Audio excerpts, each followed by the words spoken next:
All right, Sherm. Obviously, your first Super Bowl run wasn't without controversy. One of the wildest stories, and I just heard this story, it's the night before picture date. Oh, you ain't know. Oh, you ain't know. Hey. Hey, I just heard this story with Percy Harvin and Golden Tate. What actually happened? If he was there. If I was there, it was in the locker room. Where the hell else would I be?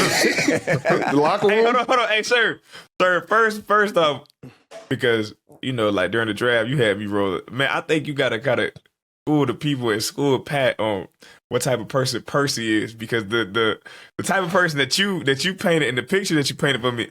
First of all, I didn't even know Percy was that swole. Like Percy is swole, strong, different kind of strong. Like, we're in the locker room, and he had got into something with somebody.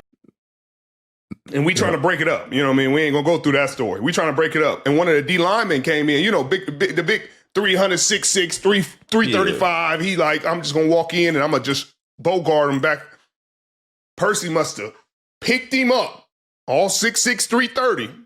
It was like, bro, if you don't get out of my face, I said, no. Hold on. Is this? Like, you know, you watching something and the physics don't even make sense with it. You're like, yeah. This ain't really computing in my brain. It looked cartoonish. But Percy picked him up, and I was like, okay, this dude is a lot different than people.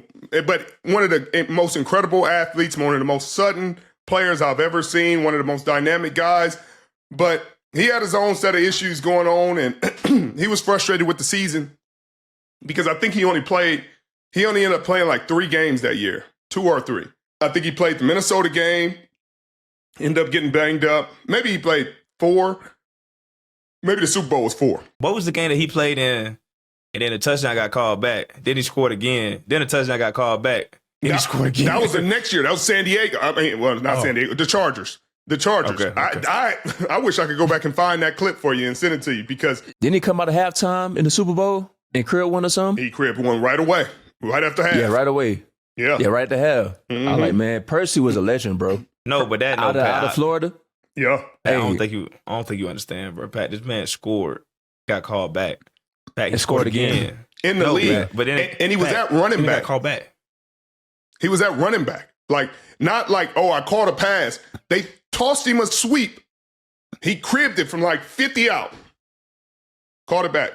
Ran the same play. Cribbed it again. Yeah.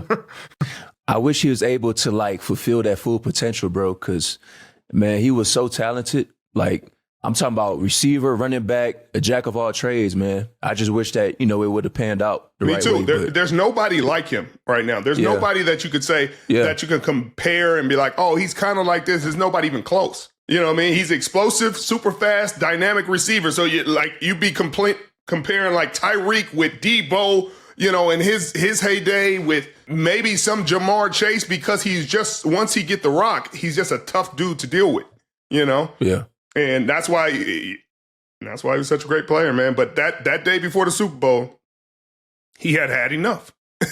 And it was unfortunate because he had a couple conversations with the receivers. And some of it was just, you know, you getting your own feelings when you get hurt. There's nothing like being hurt. It's a mental thing. It's a mental thing. Remember, that's what me and you talked about, like even just as far as being hurt, like that mental blockage and just like people don't really know what you're dealing with. But then on top of that, when you see like it do it to me, like when I watch the games and then you see your picture up there, man, they're without such and such, you like, dang, bro, like how many times? Like, I know I'm hurt. They know I'm hurt. Why we got to keep broadcasting I'm hurt, man? Like, right.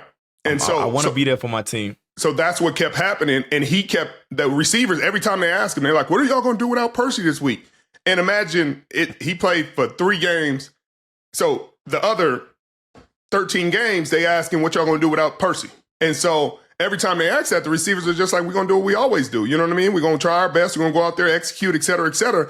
But after a while, he started taking it personal. Like, y'all talking bad about me. Y'all acting like y'all don't need me. And it's like, they're not really acting like they don't need you, but they don't have you. You want them to go up there and be like, man, we going to lose if Percy don't play. Yeah. Like, ain't none of these dudes built like that. Yeah. And so he told him after the NFC Championship game, because he didn't play in that game, he was like, hey, just don't say nothing. When we get to Super Bowl, just don't say nothing about me. If they ask me about me, just pass on the question. Don't say nothing. And they're like, okay, I mean, you can't really do that. But And of course, the media asked, what y'all gonna do if Percy can't play? And Percy was supposed to play in this game. But they were like, what you gonna do if he don't play? And they were like, we're gonna do what we always do. And we're gonna, go out there and execute, et cetera, et cetera. That was enough. That was enough. He came in the locker room that day where he had enough. And it was less of a conversation, I'll say that. What's the thing where they said he ended up with somebody? We're not gonna disclose the name, but I heard he put somebody in the trash can and then walked up. Bro, he a real life Debo. In real life with everything. We were on our way to pictures. We had just had our little Saturday practice, just walk through, going over the last little bit, going to the locker room, and you got to put your game day uniforms on and stuff in your pants, and then walk into the indoor to take the pictures. It's like doing a team picture all over again, but it's just for the Super Bowl. And we went in there to get changed, and in that 30 minutes, furniture was moving.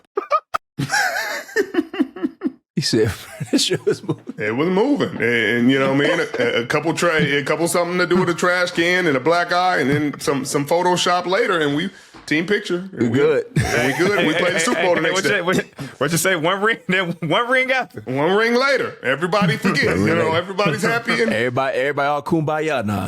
We good. We go on to the next.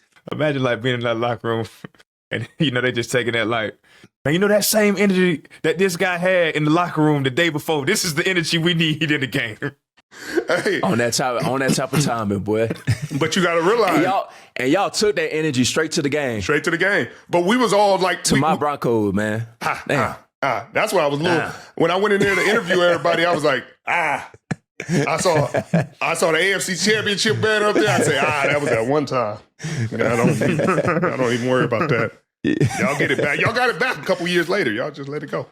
Yeah, man. So speaking of the Super Bowl, Joe Buck has publicly said that he knew Seattle was going to win that Super Bowl because of how locked in you guys were that week.